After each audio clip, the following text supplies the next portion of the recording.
Of course. My name is Latisa Brown, and I am originally from New Orleans, Louisiana. I've been here for 18, 19 years. I came here via college. After college, I could not find a job in my field. I'd spent 4.5 years in information systems, and New Orleans is a tourism place. If you're not really into tourism, you really wasn't going to get a job that's in your field. I refused to settle, so I found my way to Houston.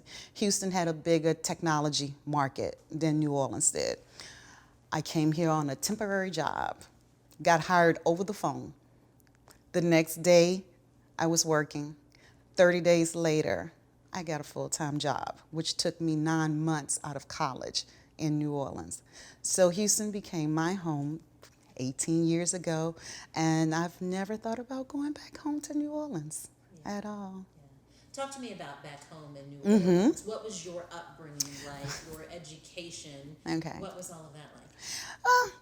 I would have to say my upbringing was pretty typical as far as I was raised with my mom and my dad up until about 9th grade when they finally called it quits. I remember they sat us down and said, okay, we're done. We're done. I was like, okay, we're 4 girls. I'm the second of the 4 of us. And it was more of, I can't believe it, our dad is leaving.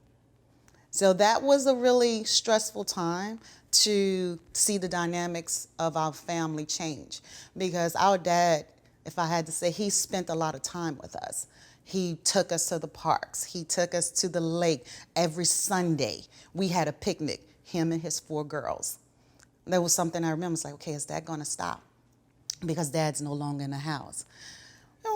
It changed the dynamics a little bit. So it's with my mom and her 4 girls in the house. I was in 9th grade and transitioning to young adulthood, not really having the guidance that I need. I was a bookworm, so I stayed away from boys. I was a bookworm. I have to say, I graduated second in my high school class. I was nominated top scholar, female top scholar, and I was a part of ROTC. I was in ROTC for 3 years. ROTC provided me structure that kind of left when my dad left. The instructor was my uncle. He was my dad's brother. And he was, I better not say this, he's my favorite uncle. You're supposed to have favorites? Yeah, we're not supposed to have It's favorites. okay. But he was my favorite uncle because he kind of filled the void. Because I didn't see my dad every day, I saw my uncle every day. And he filled that void, and I clung to the military aspect. Even though I was a scholar, I knew I wanted to go to college, but my family paying for it was not something that they could do. My mom still had 3 other girls that she was taking care of, and she couldn't afford. And I've seen my cousins, my older cousins, go to college, and finances keep you from not being successful. And I didn't want that to happen to me. And being in ROTC, my uncle, he said, you're going to take the ASVAB. You're going to go to college. And I took the ASVAB. I scored very, very well on the ASVAB to be able to get the GI Bill bonus, I think like $28,000 for me to go to college. I was very happy, because after I graduated, I had somewhere to go. And I knew when I got out of the military, going to college was not optional. It was mandatory because I had the financing to be able to pay my own way without putting that stress on my mom. No excuses, really. None. Too. You need to pause for 1 second. I can hear the TV. The TV. Okay. It's going to be like, great.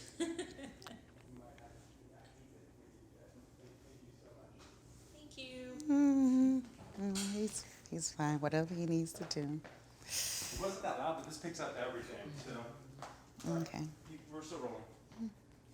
So you had to go because you had the financing. Yeah.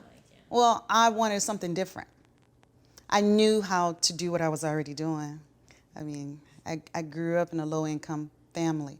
I always like to say I was 1 foot out of the projects. My mom worked a minimum wage job to take care of 4 girls. So there's not a big quality of life right there. I wanted different. I was not going to not go to college by any means necessary, and the military was my way to college.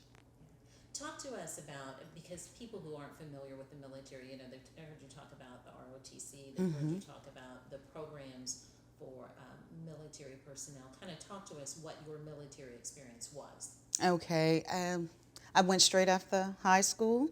So because I had ROTC experience, I went in with rank as far as I became a squad leader, because I started off as a private first class because of the experience in ROTC. I had a head start on everyone else, where they had to learn how to do land nav. They had to learn how to march. They had to learn how to salute. I already knew how to do all that stuff. I knew the basics from ROTC. I knew what the ranks were. I knew everything already. Now it was more about training me how to be a soldier. Yeah. A leader and a soldier. A leader and I a... think you were born a leader. Yeah. I think I was born with leader traits. I really was. I think the military helped fine-tune that leader in me. They helped me to show how do I influence people to do what I need them to do. Because not everybody, you can make them do things, but if you can influence them to do it, you're a true leader. And definitely I learned that in the military. So I stayed in the military for 11 years. I got out as a sergeant, and it was an experience for me that I probably would do it again.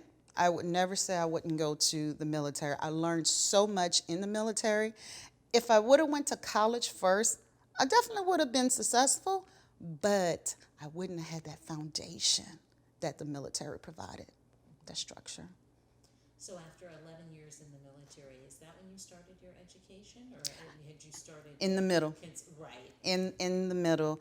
I was actually 19, and when I got pregnant when I was 19. I was in the military and I had my son. So I was a single parent, and it was challenging to go to school when I was in the military, because you have to get up at 5 o'clock in the morning, get him ready for daycare, then I have to go to PT, then go to work, then pick him up. I didn't feel comfortable letting him sit in daycare another 2 hours while I go to school. That wasn't fair to my son. So I chose not to go to school when I was in college, and there was not online universities at the time. So I waited until I got out of active duty, and I transitioned to the National Guard for college. While I was in National Guard, I went to school. I worked part-time at National Guard, and I went to school at night, and I was married at the time, so I had family to help take care of the kids while I went to school. And something tells me it took you no time to go through school, despite having that family and all these other responsibilities. 4.5 years, and I was pregnant with my daughter, so I sat out a semester. So I really worked really hard to get through school in 4.5 years, and I graduated with honors as well. And your degree was? And my degree is a Bachelor of Science in Information Systems. So yeah. Did you always know that's what No. you wanted to? Yeah. No. How did you fall into information systems? Yes, information systems was not my first choice. I was following the money, because I wanted more than what I had growing up. I wanted more for my kids. So I said, what can I make a lot of money in? I could go to medical. I took my first classes, and I was like, yeah, that's not for me. My heart's too soft. I will tend to take this home with me. Let me try something else. I took business classes. It was too boring. I just did not like it. I said, what is it that I like doing? And I remember when I was in high school, I took a computer programming class, and it was easy to me. When I was in the military, they offered computer classes as well. I took those classes, and it was easy to me. I said, let me try information system. I took my first class, and it was easy to me, and I loved it. The logic of how to make things happen. I couldn't pass that up. I found what I wanted to do, and I've been in information systems since I went to college. I didn't want to be one of those people to get a degree in something and not work in it. That's what brought me to Houston. I refused to settle. That's very admirable and a lot of dedication there. So fast forwarding, bringing Fast you here forwarding. to Houston. So you worked in information systems ever since. Did you have a time where things had changed with work? You were struggling with work. You were laid off. Well, yeah, I've had pretty much a stable job since I've moved to Houston. The only time I have not worked is when 2 years ago. I've always prepared. I'm planned. I know my next move. What am I going to do next? I'll look into the market. Okay, this is what you want to do. This is what you need to get. I go back to school. I get a certification. I prepared myself. And that lasted for 16 years into my field until I got laid off. And it was the first time I was without a job. I was like, what happened? I'm usually prepared for all this. I was not prepared for being laid off after 16 years of having a job. My first job was when I was 16 years old. How did you handle that? How did it make you feel not having a job after years of always having work? Yeah, when I got the phone call, because I was told over the phone, I got an invite to a meeting. I'm looking at the attendance on the meeting. I'm like, who are these people? I don't know who these people are. And a lot of my job, I was always on a conference call. I looked, I said, okay, I said, I can't make it into the office, but I can join the conference call. And they said, no problem, just join the conference call. And my girlfriend, she was visiting, we were sitting at the table, and I put the phone on mute because I'm working. And she said, this is the head of HR. I said, oh my God, I'm getting laid off. And my girlfriend like, no, you're not. I said, yes, I am. And she went to tell us, hey, you're a part of the planning. We're releasing you. And I'm like, oh my goodness.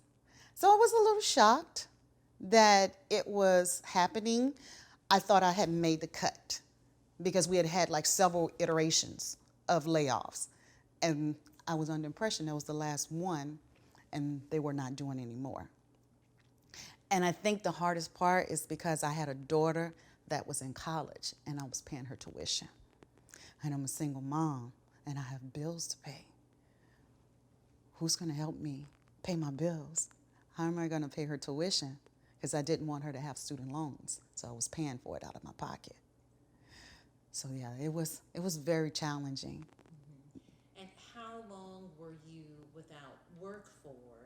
And talk to me about the emotions that you went through during that time. Because for someone who had found success in life and worked so much and given so much, I can imagine something like this is a little jarring and shocking to your psyche. Oh yes, because I pretty much controlled my career.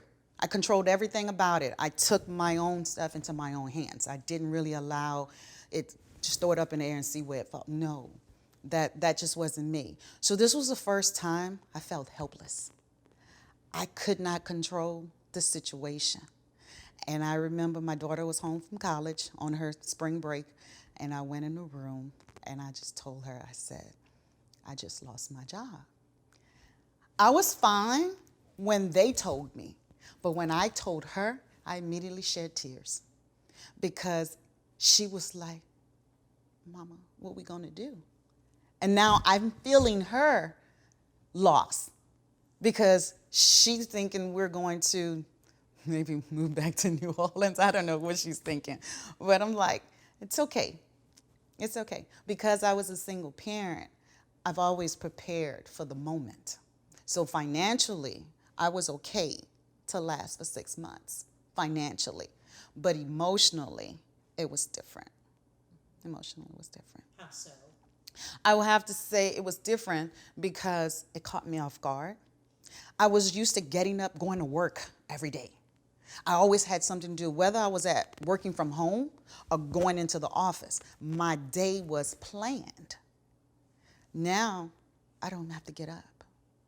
If I get up, I'm a turnover, and searching for a job was exhausting. Looking at what they're asking for, the money that they're trying to pay you for the skills you bring into the table, it's like, okay, am I going to find another job that's going to pay me the salary of what I'm worth so that I can continue to provide a quality of life for my child and myself? The quality of life you guys have gotten used to. Yes, yes. So we downgraded just a tad bit. She may have started eating little ramen noodles at school. I'm just like,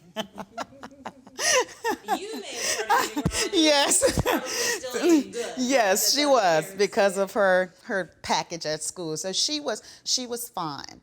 I would have to say another reason why it was emotional is because this was the first time I had to deal with something by myself.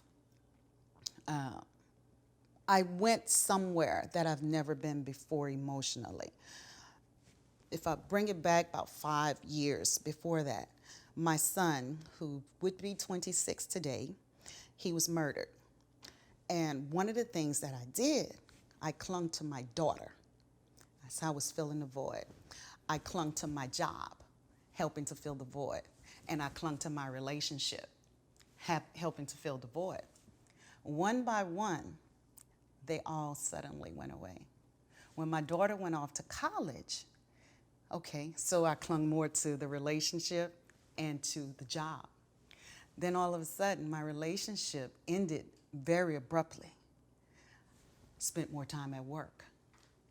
Now, I lost my job. I'm left with all the thoughts. I'm left with trying to deal with my son's death, which I never really dealt with. So this is why emotionally, it was different for me because I didn't have an outlet to release that I was holding on to, or I couldn't avoid it anymore. That's really what it is. I couldn't avoid it anymore. I couldn't use her. She's not here.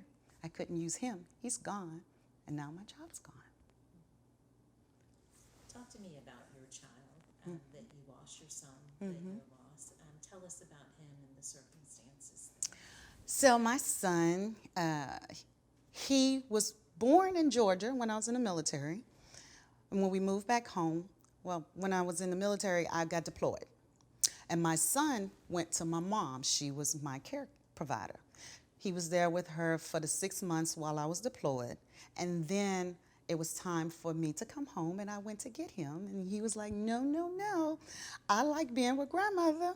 I like being around my cousins, my aunties, because it was just me and him in Georgia.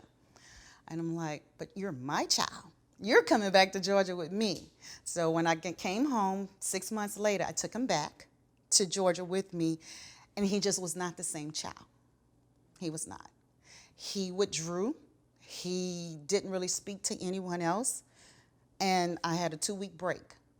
When I came back home on the 2 weeks, I pulled up in front of my mom's house. He lit up like a firecracker when he saw my mom's house. He dashed out of the car, and my mom had already been saying, just let him stay. You have 8 months left. Just let him stay. I said, but Mama, he's mine. She said, please just let him stay. And when I seen him run up those steps, I couldn't take him if I wanted to because he became alive again. I said, okay, 8 months, I'll be back home. So I spent a lot of time back and forth from Georgia to Houston, Georgia to New Orleans to spend time with my son. And during that time, I also met and married my husband. And he helped take care of my son with my mom as well. And then when I came home, I took my child back. So, our family got reunited, but they developed a bond at that time. One that when I moved to Houston, it tore him apart again. And we were here for about 4 or 5 years, and he was turning to his teenage years. And he said, Mom, I just want to go back home to Grandma. I said, but you don't belong there. You belong with me. Well, Hurricane Katrina happened. And I had 30 people in my house. And so he got all his cousins back. He got my mom. He got my aunties. So he was happy. When everybody left, one by one, they were starting their lives over again. he became sad. He was losing his family again, and he started acting out. So we got him counseling, and the counselor said, if you have someone at home that can take him, let him go. I said, but he's my child. She said, let him go. I said, okay. So I called my dad. I said, Dad, can he come? And my dad said yes. So he went to New Orleans, and he was there for about four years in New Orleans. 19 years old, he was out with my cousins at a pool hall, neighborhood pool hall about 3 blocks from my mom's house, and they were shooting pool. And there was an altercation in the bathroom, had nothing to do with my son. He happened to walk in the bathroom, and he sees the fight. So, being my child, he goes and get help. He goes, tell security, hey, they're fighting in the bathroom. Can you go do something? Because the guy that was getting beat up, he was getting beat up really bad. They broke up the fight. The security said, hey, guys, you go home. Don't come back here. So they both left. The one that got beat up really bad, he came back. He came back looking for the other guy, but he was already gone. My son was walking out of the bar and grill at the time to go get something out of the car. And as you can see him walking out, because I saw it on video surveillance, you can see my son walking out, and the guy walks behind him. He confronts my son at the car, and he said, do you know him? He said, no, I don't know him. I just seen him around. He said, so you know him? He said, I don't. My grandmother, she lives here. Oh, so you down with the 13? He's like, my grandma live here. He said, oh, so you know him? He said, no, I don't. He said, man, he's gone. Just let it go. Go on about your business. And next thing, he just took out a gun and he shot my son 3 times, and he died instantly. So that took a while to try to figure out how I'm going to move on. There's a lot of guilt on my part because I did not want him to go. But he lived his best life when he was home with my mom and my family. And I think at that time of aloneness with myself, I had to deal with a lot of that. I had to deal with, I was forced to not avoid it anymore. So that's why it was challenging for me when I got laid off, that emotion. And when I went to a job fair, and I met Alicia.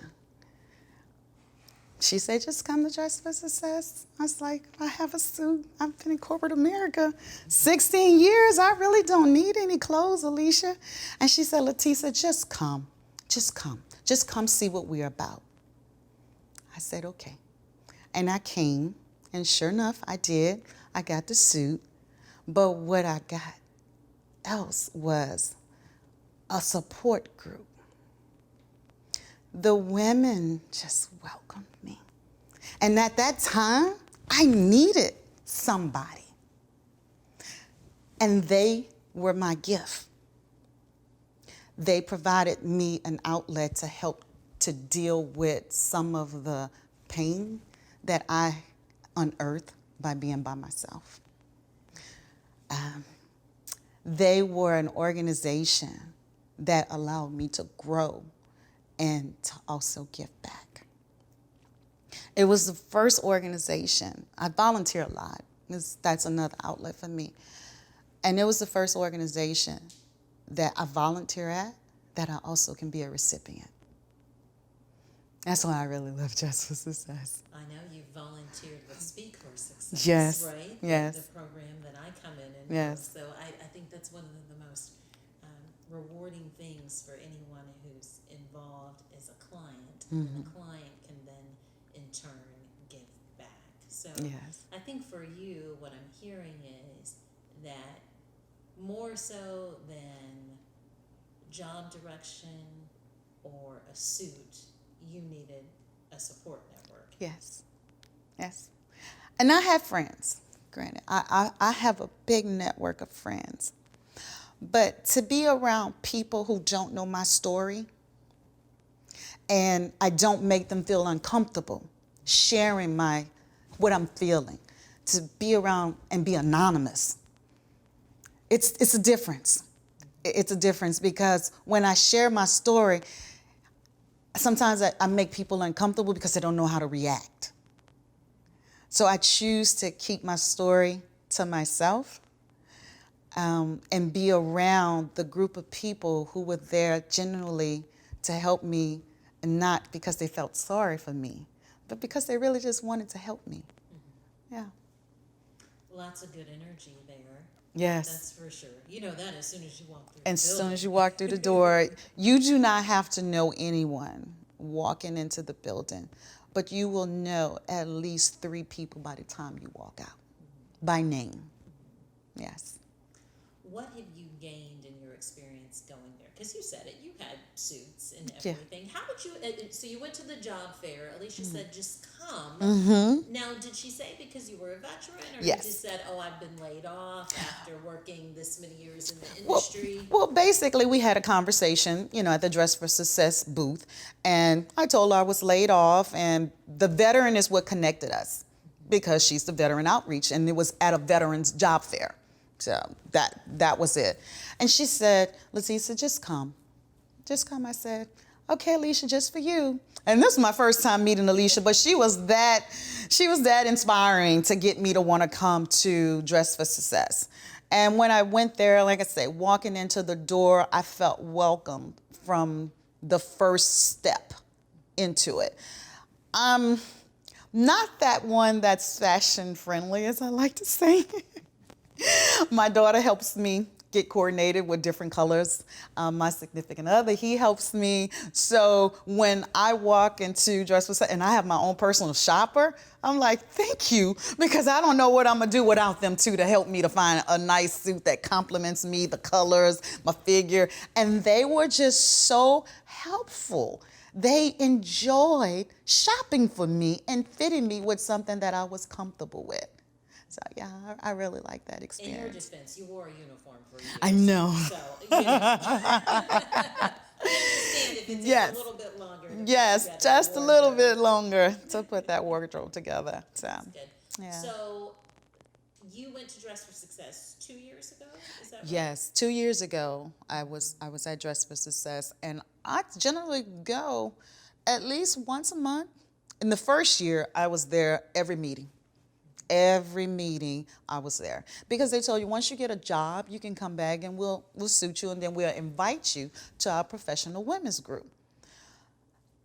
Going to college, they teach you the technical aspect of it, but you don't have the soft skills needed to go into corporate America, especially coming from the military.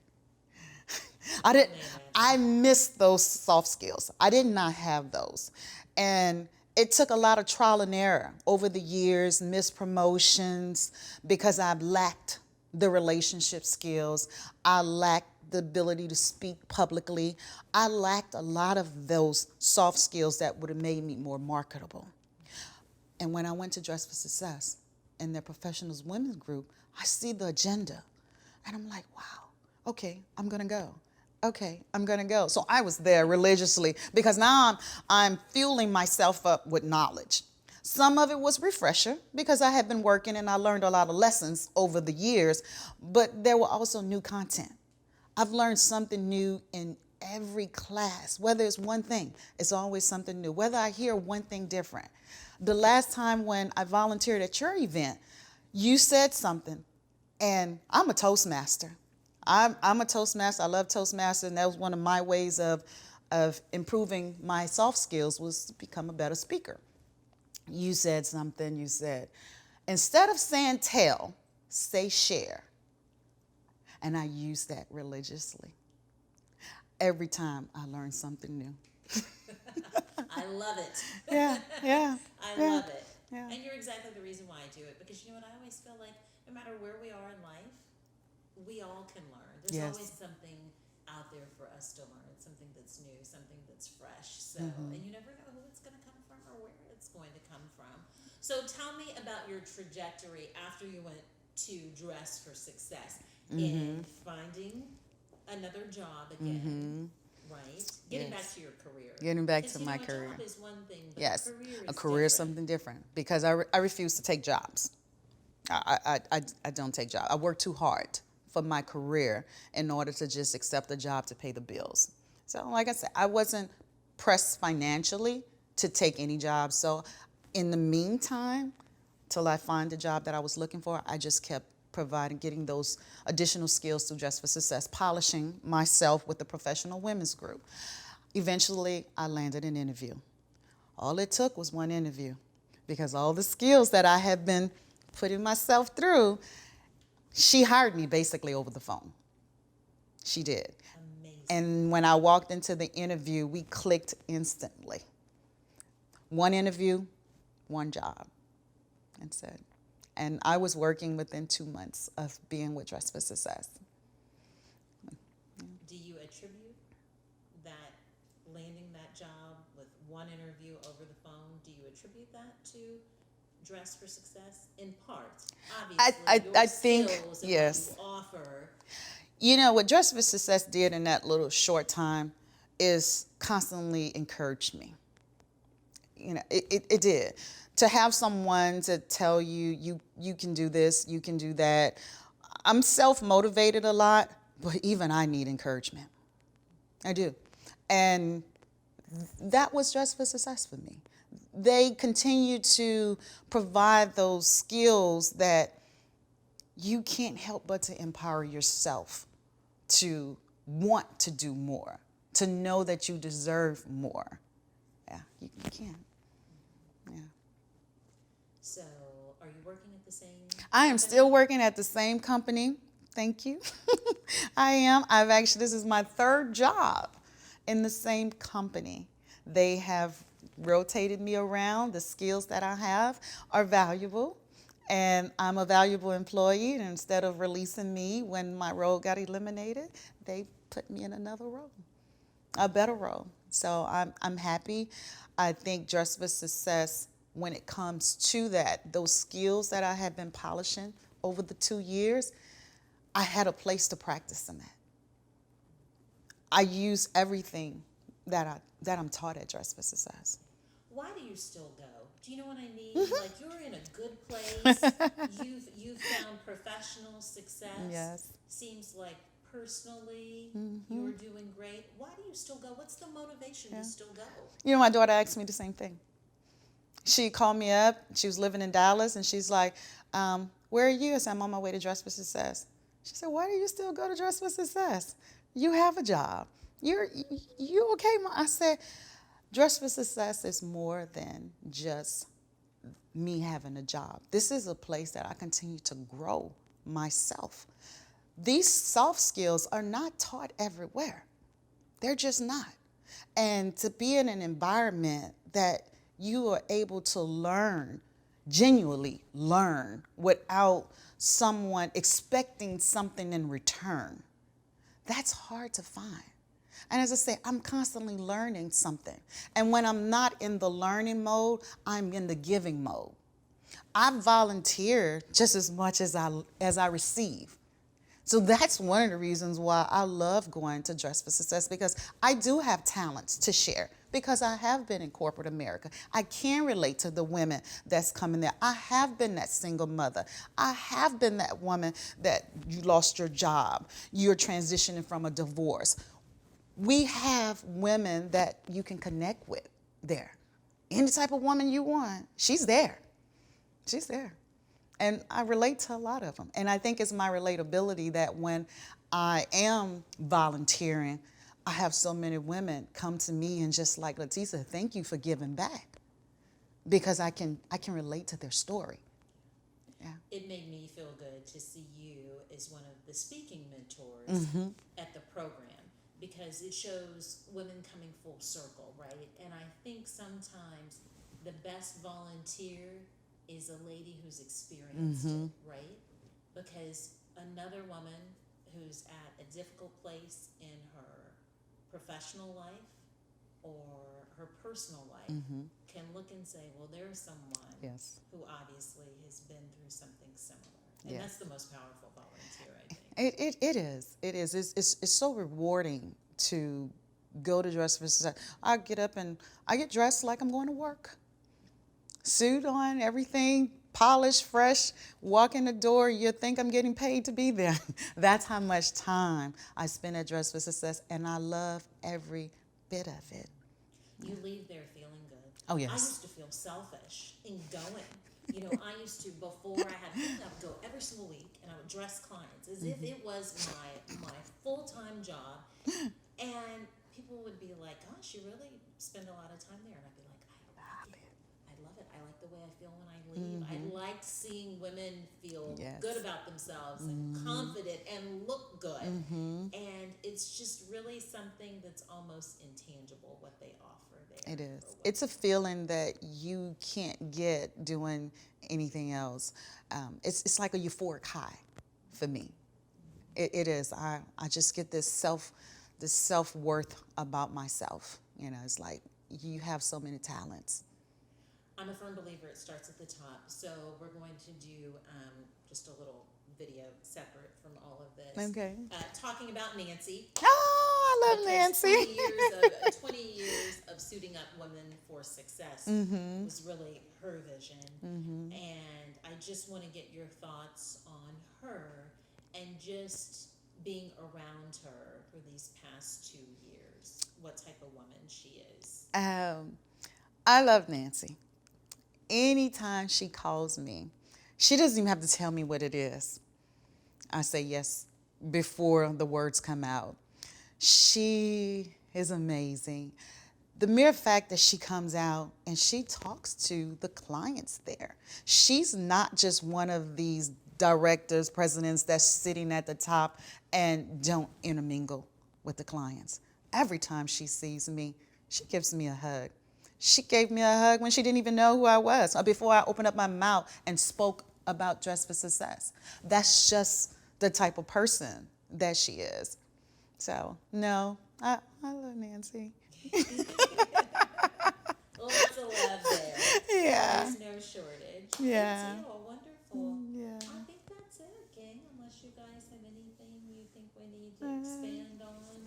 I don't know, maybe the only thing I can think of is where are you going from here type of a thing, future, you know? Yeah, okay. Okay. Well, we should Oh, talk we about got, that. yes, You yes, can't yes, talk 'cause about success without yes, talking yes, about yes. your good observation. yes, yes, yes, yes, yes. Thank you, because Yes. this is why it's a team, right? Yes. Okay, this is perfect. It's a team.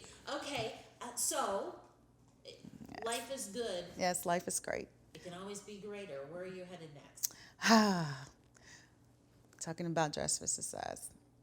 I tell you, I always learn something. And I'm there, and always a purpose for me being there. I was at a woman, she came to speak to us. She was a veteran. She was from the Army. She was in IT. So, of course, I'm seeing myself. This is me up here. She's speaking to us about her book called Breaking the Glass Ceiling. I'm sitting front row, very attentive. And she said this one thing. She said, God gives you a lot of gifts. And just imagine if you were at your deathbed and your gifts are surrounding you. What book would not be written if you died tonight? That was an awakening for me. And I was like, oh my goodness, I have so many talents, so many gifts. I need to write a book. Now, prior to Dress for Success, I've been told, Latisa, you need to write a book. Latisa, you need to write, oh, I can't write no book. Oh, that's not me. I can't write a book. I heard her speak. I saw myself. She was me. And I made a decision to write a book. I have written the first draft of my book. The first 7 chapters are in the editing process right now, and I'm actually writing a self-help book, and it's a book that's targeted to mothers who's lost their children. And I share my journey on how I found a new way of life, how I created a new norm for myself, because it's hard going through that journey. And if you don't have anyone to help you, if you don't know what to do, I'm just going to share my story with you in hopes that it touch you and give you some sort of footprint to find your way back. That's my book. That's exciting. So you have a first draft. I have a first draft. You're going to send it off to a publishing house with hopes? Kind of what's going on with that? Are you sitting on it? Or are you just I'm working with an editor, and she's actually going to help me through the process. I have not done the publishing part of it just yet. I wanted to get the draft done because this book it's been the easiest but hardest thing I've ever written. I've had so much schooling up to the doctorate level of schooling, all but dissertation. So I know how to write. But to write my story and to relive some of those experiences, I shed a few tears writing that book. Just the other day, I was editing those chapter 6 or 7, and I had a moment. And I did what I was telling mothers to do. I experienced the moment, I acknowledged it, allowed myself to feel it, and then I regrouped. And in 10 minutes, I was back where it used to take me hours to recover. So it works. I'm telling my own self it works. And I would have never wrote that book if it wasn't for Dress for Success. I really wouldn't have. That's amazing. Well, I can't wait to read it one day. Oh, you will have an autographed copy. Thank you. I'll be looking for my autographed copy. Yes. That's for certain. Yes. So the book is one thing, and I'm a big supporter of giving back. Like I said, I've always volunteered. I've usually volunteered with teens and young adults. And Dress for Success is the first time I actually get to volunteer with women. But because my passion is with teens and young adults, I've actually just put together all the paperwork to file for my nonprofit called The Village. Yes. And it's exciting because this is something that is, oh, this is my daughter. Come on in. No, come on in. Come right in. Come right in. This is my daughter, Jasmine. Hi, Jasmine. How are you? Good. Yeah. She's beautiful. Come on in. Come on in. Come on in. Yes. Sure. Awesome. Hello. How are you doing? I was just getting ready to ask about you on Give camera. my kisses. Give my kisses.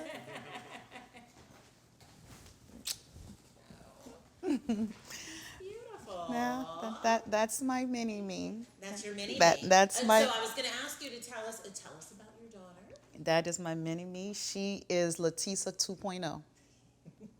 When I say she is the better version of me, if I would have had half of what she has right now at 21, oh my goodness. Yes, she has benefited from a lot of my failures because I instilled in her a lot of the lessons that I learned.